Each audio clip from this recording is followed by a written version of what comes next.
All right, welcome back, everyone, Hello, everyone. and happy Halloween. Good evening. Welcome to Halloween. You don't need to fix your computers or anything like that. You'll probably notice that you're probably looking at static images right now. This is Lawlbeast Gaming. Still. Indeed, and we decided that we're gonna do something kind of fun and new at this time. What are we gonna do today, Lawlbeast? We're gonna read some creepy ass stories. Some creepy, some stories of the scary type. Yeah. Some pasta of the creepy. Yeah, some creepy stories with some extra starch in there. Yes, the pasta, the linguine.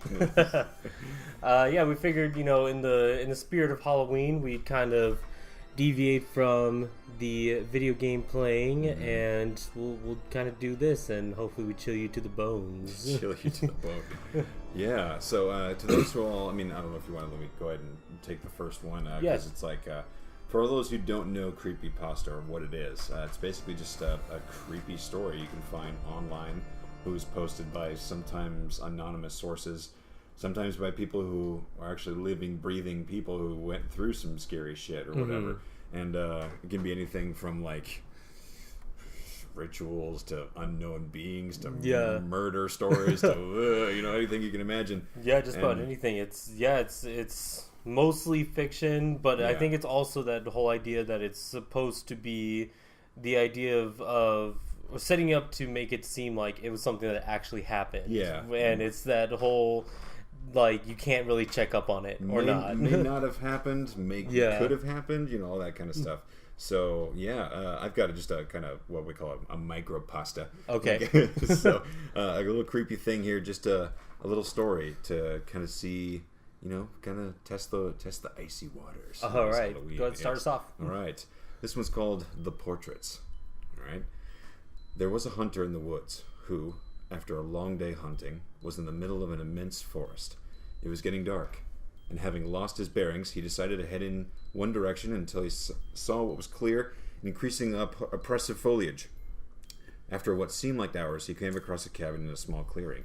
Realizing how dark it had grown, he decided to see if he could stay there for the night. He approached and found the door ajar. Nobody was inside. The hunter flopped down on a single bed, decided to explain to himself to the owner in the morning. As he looked around, he was surprised to see the walls adorned by many portraits, all painted with incredible detail. Without exception, they appeared to be staring down at him, their features twisted into looks of hatred. Staring back, he grew increasingly uncomfortable. Making a concerned effort to ignore the many hateful faces. He turned to face the wall, and exhausted, he fell into a restless sleep. Face down, in an unfamiliar bed, he turned blinkingly in unexpected sunlight. Waking up in the morning, looking up, he discovered that the cabin had no portraits, only windows. Yeah. So, that's a little taste of creepy right there. That's a good one, and I'd say that's a real fear for just about anyone that you could be, even in the safety of your own home, and someone can just come in, and you thinking, oh, it's pitch black, there's nothing looking at me, what's that face doing up on my wall? And you wake up in the morning, oh yeah, that's where my fucking window is. Oh, shit. It's like, I don't remember putting that picture there. That's and you fall asleep. Oh, yeah. Oh, fuck. All right. Definitely creepy. Well, right. I'm going to go ahead and take one here. This one, I believe, is actually... I want to say this is actually a real thing, or perhaps it's just kind of one of those oddities of the centuries kind of thing, whether it was real or not. It's presumed real. It's kind of like one of those things where someone might have filmed a UFO or something like that? No, this is actually earlier than any... I want to say this is probably like 1800s or something. Oh shit! Yeah, so this is old stuff. So this is actually an excerpt from Anomalies and Curiosities of Medicine. Okay, well, I can get into this. Yeah, this one is actually called Edward Mordrake. One of the weirdest, as well as most melancholy stories of human deformity is that of Edward Mordrake, said to have been heir to one of the noblest peerages in England. He never claimed the title, however, and committed suicide in his 23rd year. He lived in complete seclusion, refusing the visits even of the members of his own family. He was a young man of fine attainments, a profound scholar, and a musician of rare ability. His figure was remarkable for its grace, and his face, that is to say his natural face, was that of an Antinous. But upon the back of his head was another face, that of a man. Some versions say that this demon twin was female. That is impossible, as all parasitic twins are of the same sex. Ugh. The ugly twin, occupying only a small portion of the posterior part of the skull, yet exhibiting every sign of intelligence of a malignant sort, however, would be seen to smile and sneer while Mordrake was weeping. The eyes would follow the movements of the spectator, and the lips would gibber without ceasing. No voice was audible, but Mordrake avers that he was kept from his rest at night by the hateful whispers of his devil twin, as he called it, which he never sleeps, but talks to me forever of such things as they only speak of in hell. No imagination can conceive the dreadful temptations it sets before me. For some unforgiven wickedness of my forefathers, I am knit to this fiend, for a fiend it surely is. I beg and beseech you to crush it out of human semblance, even if I die for it. Such were the words of the helpless Mordrake to Manvers and Treadwell, his physicians. In spite of careful watching, he managed to procure poison wherever he died, leaving a letter requesting that the demon face might be destroyed before his burial, lest it continues its dreadful whisperings in my grave. At his own request, he was interred in a waste place without stone or legend to mark his grave. Whoa. Yeah. Okay. Yeah, so guy, well-off guy, successful, intelligent, wealthy, has this, I guess what you could imagine like being like remains of a spawn or remains of a twin. Perhaps, like absorbed in his mother's womb or something like that. In the back of his head. And actually, there exists... I wouldn't say, because I think this was, fairly, 19th century, so probably not even any sketches, but there exists I think there's a museum that actually has a wax sculpture of it. Yeah, and here's what it looks like. We'll put that up for everyone. Okay. So, yeah. Okay, yeah. So, I mean, that does look like they could be, I mean, obviously nothing like about the human body, like having that big of a defect would come out looking that nice. Yeah. But, I mean, I know there are actual conditions out there where you can have, random mutations of, your genetic makeup and have some parts of your body form as duplicates or just in unintentional spaces. It's like people that like grow teeth out of their hands or something like it. Yeah. I know that thing is. I'll have to find something like an example of that, but that's brutal. Nice. Ooh. Okay. All right, you got one for us? I think so. I kind of skimmed through this one and it seemed interesting to me. Okay. I think it's about like around the 11-minute mark or something. Okay. Maybe a little longer because I'm reading it and I'm gonna do. But yeah, we'll see. It's called String Theory. Okay. So this guy starts writing. It says, have you ever had an experience that suggested someone else was in your house and just thought, I don't want to know, and left it? Sometimes fear of the unknown just seems like a preferable option than facing a real concrete danger. Normally it's nothing though. One time the beeper function on my wireless house phone went off when I was the only one at home. It could only be called from the living room. After time, I swear someone took some change from my desk. They're all probably just slightly disconcerting tricks of the memory. But what would you do if something truly suggestive happens? Would you run? Just ignore it, like I did? Last Monday was a normal day. I got up, brushed my teeth, changed into school clothes, all little parts of my morning ritual. It seemed like it would be another totally unnoteworthy day, until I saw the strings. There were 3 or 4 thick twine strings in my room. They crisscrossed between the walls around my bed. One attached the door. No way would I have missed them before. I should have tripped over them. They were tied to pins in the walls, which had also not existed before 10 seconds ago. Nobody could have been in my room while I was in it, let alone set this up. It was early and my brain wasn't processing correctly, that's all. I simply discredited the sight, untied the strings, and left for school, leaving them balled up on my desk. It didn't get any better later. Outside my house there were hundreds of them, tied between houses, around cars, across streets. This had to be some super elaborate prank, one of those hidden camera shows or comedy improv blog. They had gotten everyone else to play along too. Passerbys were tangled in them, tying them to objects they were walking towards and away from, as if they had been and were continuing to follow them course laid out for them. I nervously continued my journey to school. On the bus, everyone except me was tied to the door. At school, groups of friends were tied to each other. Teachers were tied to their desks and boards. Oddly enough, at this point, all I could consider was why I had been left out. When my friend Lucy sat beside me in first period, she simply blocked her bag down on my lap and rested her chin in my hand, looking right past me to the window outside. "Hey, Lucy." No response.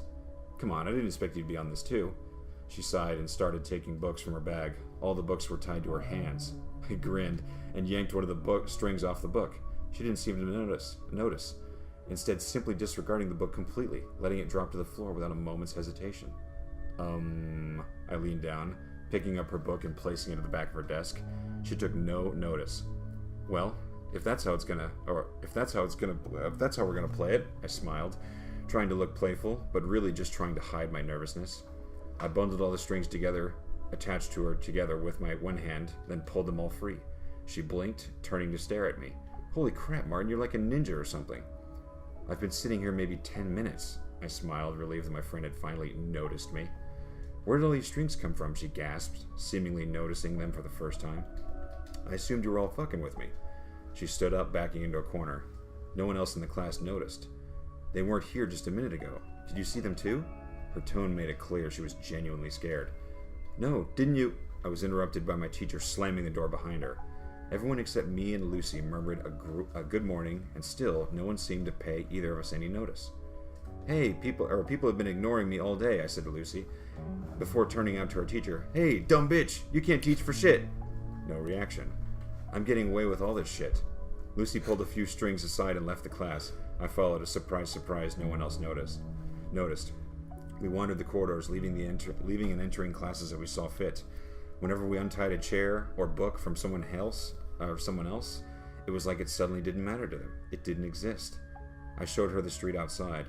There were more strings than I came in this morning, twice as many. We carefully picked our way through the tangle, making our way to a nearby coffee shop. Not particularly grand, I know, but what would you do in our situation? As I said, fear of the unknown sometimes seems like a safer option. On a few occasions, I suggested we untie a few more people. Lucy was opposed to it, remembering how terrified she'd been. In the coffee shop, we grabbed a couple sandwiches and drinks from the fridge. We found a table, untied all strings attached to the chairs, and sat down. We both ate in silence, both of us too scared, both of us distracting ourselves by watching the strangers in the shop, oblivious to the strings. After 20 minutes, Lucy spoke up. "Now she's going to take that sandwich," she said, pointing at the woman across the shop. Sure enough, she walked to the fridge and took the plastic wrapped sandwich she was tied to. She pays for it and leaves. She did so. According to the prophecies of the strings, that guy doesn't intend to pay. I watched as a man took his coffee and ran out the store, the two servers just looking too exasperated to go after him. "This is horrible," she whimpered. "Let's go, please." Outside wasn't much better. Everyone just followed the instructions, going about their daily lives. Lucy announced she was going home to sleep us off, and I agreed to walk her home. She only lived 10 minutes away. Away from the busier parts of town, there were fewer strings. It was nicer. We could pretend it wasn't happening. When we turned onto Lucy Street, she stopped, her mouth falling open. "What now?" I broke the silence, my voice sounding surprisingly small. "Look!" She pointed outside one of her neighbor's houses. I saw it clearly, and it'll take my memory of that moment till the day I die. A dark little imp, maybe 3 feet tall, walking along with its knuckles on the ground, almost like a monkey. It had 2 bulbous yellow eyes taking up about half its face, no mouth or any other facial features. It was holding a hammer and a ball of twine, which it was letting out behind it. It walked quickly and quietly from the front door to the house to the mailbox. It stopped, hammered a nail into the side of the box, and tied its string around it. It turned to face us, and stopped when it spotted us. My bottom jaw fell out even further than it had already been. But it just stared. Shit, I'm losing myself here. But it just stared at a look of surprise and curiosity. You could almost say it was more frightened than we were. Suddenly it beckoned to us with its tiny hand. I looked at Lucy. She hadn't moved. I looked back at the imp, which stared at me. I halved the distance between us, then halved it again. This wasn't fear of the unknown anymore. It was fear of this little guy. Didn't seem like anything to be scared of. When I was a meter away from it, it extended its hand. Hi? I shook it. It nodded in approval, blinking its massive yellow eyes at me. So you're the one in charge of the strings? It nodded eagerly. I called Lucy over, but she stayed where she was. There are more of you? Another nod. I wanted to ask it so many questions about what it was and where it came from, but it seemed for now I was stuck with only yes or no questions. Do we even have free will? It just looked at me, almost sadly. I immediately felt sick to my stomach and couldn't bear looking at this little monster anymore. I grabbed Lucy, who had been listening to our exchange, and now sat on the curb with her head in her hands. Come on. We entered her house, and I made her a cup of tea. When I found her in the living room, she had untied her dog and was curled up with it, crying. I set the tea down and sat beside her. I'm so scared, she whispered. After a good 10 minutes of sobbing, I didn't answer. I couldn't. I'm going to sleep, she mumbled suddenly, and was under within a minute. Sleep was starting to sound pretty good all of a sudden. My eyelids suddenly felt like they were being weighed down. I collapsed to the rug, and the last thing I heard before I fell asleep was the scurrying of several little sets of feet nearby. I felt much better the next day, as if the whole affair had been a dream.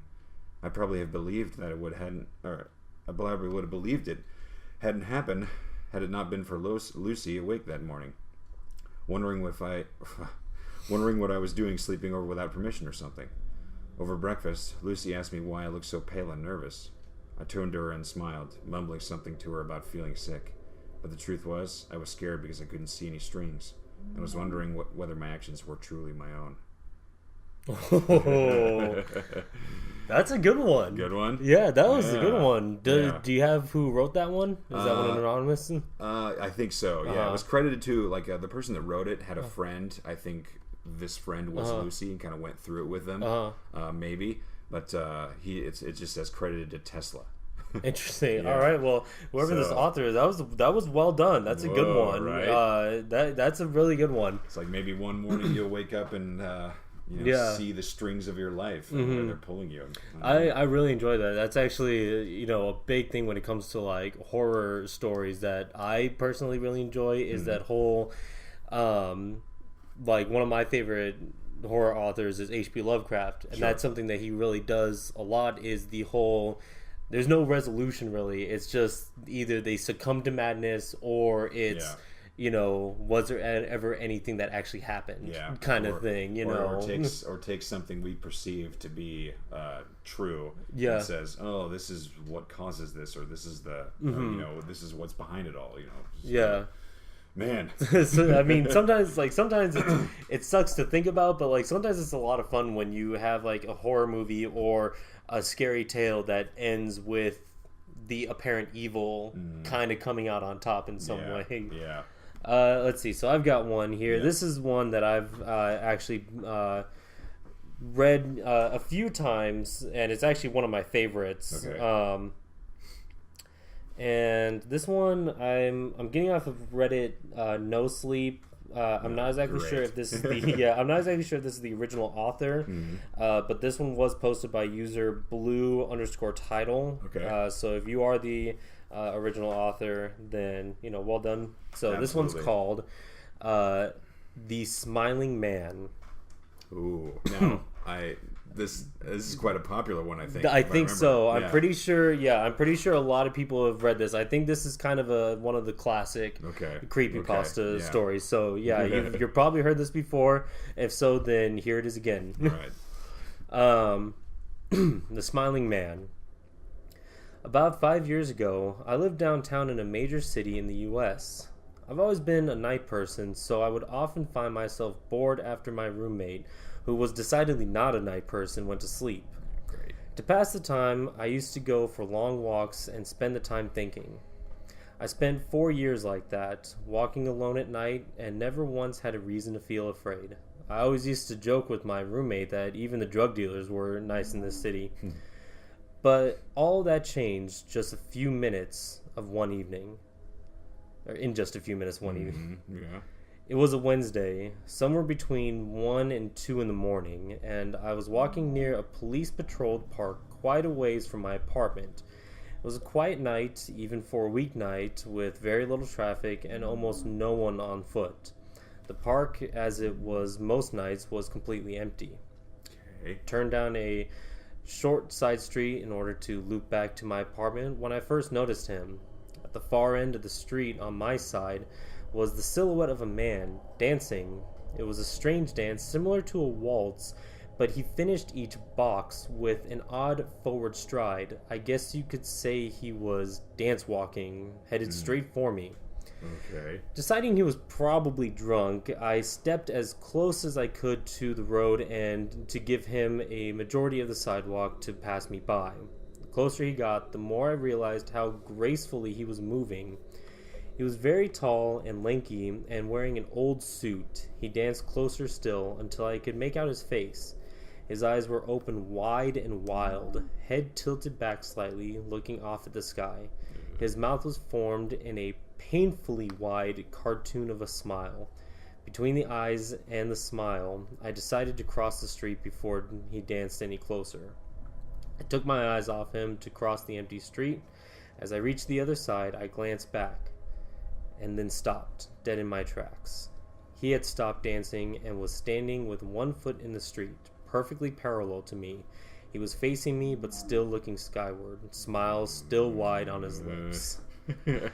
I was completely and utterly unnerved by this. I started walking again, but kept my eye on the man. He didn't move. Once I had put about half a block between us, I turned away from him for a moment to watch the sidewalk in front of me.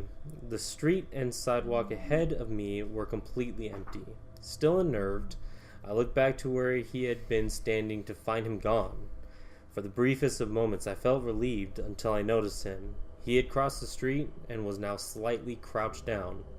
I couldn't tell for sure due to the distance and the shadows, but I was certain he was facing me. I looked away from him for no more than 10 seconds, so it was clear he had moved fast. I was so shocked that I stood there for some time, staring at him, and then he started to move toward me. He took giant, exaggerated, tiptoed steps, as if he were a cartoon character sneaking up on someone, except he was moving very, very quickly.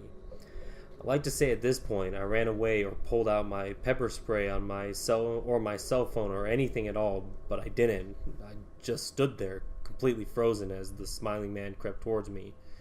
And then he stopped again, about a car length away from me, still smiling, his smile, still looking to the sky. When I finally found my voice, I blurted out the first thing that came to my mind. What I meant to ask was, "What the fuck do you want?" in an angry, commanding tone. What came out was a whimper. Regardless of whether or not humans can smell fear, they certainly can hear it. I heard it in my own voice, and that only made me more afraid. But he didn't react to it at all. He just stood there, smiling. And then after what felt like forever, he turned around, very slowly, and started dance-walking away. Just like that, not wanting to turn my back to him, I just watched him go until he was far enough away to almost be out of sight. And then I realized something. He wasn't moving away anymore, nor was he dancing. I watched in horror as the distant shape of him grew larger and larger. He was coming back my way, and this time he was running. I ran too. I ran until I was off the side road and back onto a better lit road with sparse traffic. Looking behind me, then he was nowhere to be found. The rest of the way home, I kept glancing over my shoulder, always expecting to see his stupid smile, but he was never there. I lived in that city for 6 months after that night, and I never went out for another walk. There's something about his face that always haunted me. He didn't look drunk, he didn't look high, he looked completely and utterly insane. And that's a very, very scary thing to see. Whoa, yeah. Yeah. Definitely sounds scary. Yeah, that's one of my favorites. It's the part when he starts tiptoeing towards him, but the way he says moves very quickly is kind of that exaggerated kind of like almost broken movement kind of thing that no human should be capable of doing kind of thing that's just like ugh. I imagine he said something similar to a waltz. I imagine like something like a dance out of a Disney cartoon, possibly but by an insane character just drilling you in the face with its eyes. But he's looking up at the sky the whole time, just kind of so he's just looking up, very mesmerized by whatever's upstairs, you know. And somehow has target lock on you. Yeah. Let's see, where are we at on time right now? I'm not sure. Well, if we have a couple minutes, I have another thing that I'm not exactly sure if we want to do it, or we can just call it right here. Yeah. Well, it's actually one of two things. Okay. It's either I go onto this website that's kind of fun. I'm sure everyone's heard of it by now because there's a pretty popular indie game out called SCP Containment Breach, and that's actually based off of like kind of a WikiNet that's kind of set up to be like an organization that finds and secures either paranormal items or entities, and basically keeps it under lock and key and very specific containment procedures. So I have one from that I'm kind of familiar with, and all of SCP's entries are almost kind of like data entries and journal entries of these things. Or the other one is I can read a random story off of a book from our childhood. It's called Scary Stories to Tell in the Dark. Do you remember those stories? I do remember with those. The absolutely terrifying ass pictures. I do remember those. So what do you think? I'd say do the story. Do this. Yeah. Okay. Is it a short story? Usually a lot of them are pretty short stories. Okay. All right. So this one is from Scary Stories to Tell in the Dark, and this one's called The Dare. Okay. And this is actually kind of a based off of an urban legend. Right.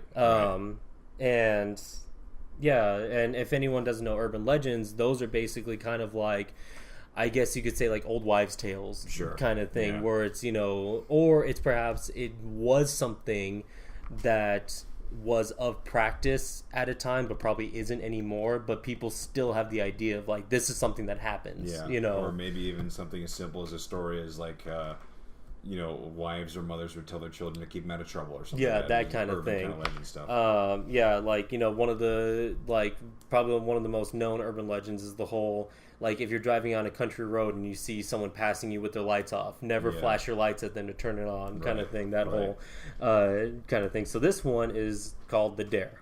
Okay. One night in a small American town, a young girl threw a party and invited all of her friends from school. There was a large group of boys and girls, and as the night went on, they began to tell scary stories. I do remember this. Oh yeah, you're starting to... All right. One boy said he had heard an urban legend about an old graveyard that was located near the girl's house. According to the story, an old woman had been buried in the middle of the cemetery, and there were rumors that she was a witch.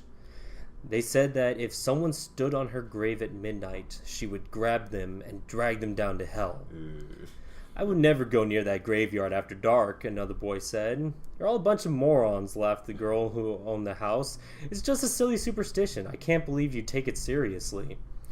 The boy who had told the story turned to her and sneered. It's all very well to be brave when you're safe and warm in your own home. I think you'd have I think you'd have a different attitude if you'd actually went to that graveyard. It wouldn't make a difference, replied the girl haughtily. Okay, then prove it, said the boy. We'll all go down to the cemetery and wait outside while you go in and stand on that old witch's grave. Grave doesn't scare me, said the girl. I'll do it right now. You'll have to prove you really did it, said the boy. Otherwise, you might chicken out. He took a knife from the kitchen drawer and handed it to her. Stick this in the grave, he said. Then we'll know you were there for sure. The group of kids set out for the graveyard, and when they reached the old iron gates, they gathered in a circle. All of them stared at the girl. She tried to pretend she wasn't scared, and she hoped they didn't see her shivering in fear. With the knife clutched tightly in her hand, the girl walked through the old iron gateway and made her way through the darkened graveyard. In the moonlit light, the tombstones and the trees cast strange and unnerving shadows. Eventually, she came to the old woman's grave. There's nothing to be scared of, the girl told herself. It's just a stupid story. Crouching in front of the headstone, she whispered, I'm not afraid of you.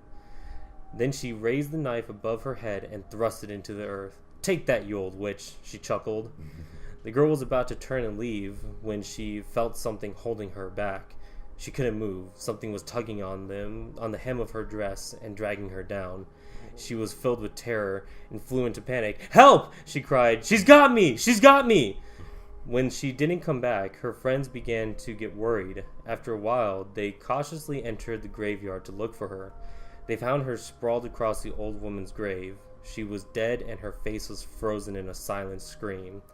Without realizing it, she had plunged the knife through her skirt and had pinned it to the ground. That was what was holding her back. The poor girl had been so terrified that her heart gave out and she died of fright. Oh, man. Yeah, I do remember that. Yeah. That brings back a lot of memories, that story. Man. Yeah. That was a good one. And, I'm just now actually going back and kind of looking at these because I was recently reminded of them.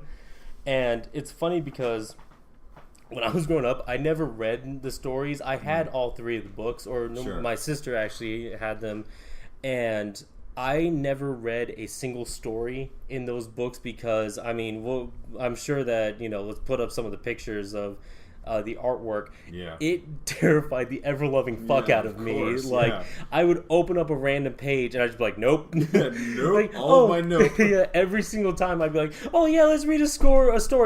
Can't look at the page long enough because that thing is going to jump out. I gotta go outside. Yeah. I'm sorry. The unfortunate thing is, though, they did do a kind of an anniversary edition, I want to say, or they did kind of an updated, and they actually used a different author, and it just doesn't have the same effect with some of these pictures that they use now. It's a little bit probably more geared towards children now than what it was previously. The stories were always meant for children to scare them, and stuff. But some of them weren't too bad. But those kinds of stories there, I think, are the perfect length and perfect pacing and all that exactly. stuff. For our kind of storytelling here. Oh yeah, exactly. But yeah, it fits exactly. But man, the artist was Stephen Gamble, and I don't know what was up with him because he did some messed up artwork. Yeah, we'll put some of that up here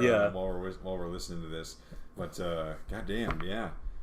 Lawlbeast Gaming anniversary. Yeah, Halloween edition. Yeah. That's everything I have. Do you have any more? That would be it. All right. Well, I guess we're going to go ahead and call that a wrap, and a happy Halloween to everyone here. Yes, happy Halloween, everybody. And see you next time. See ya.